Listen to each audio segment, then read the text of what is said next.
8, 9, 10, 11, 12, 13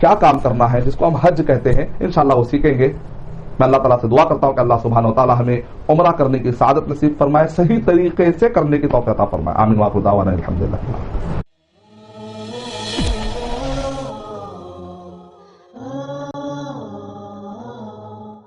اب آئیے حج کا طریقہ ہم سیکھ لیتے ہیں۔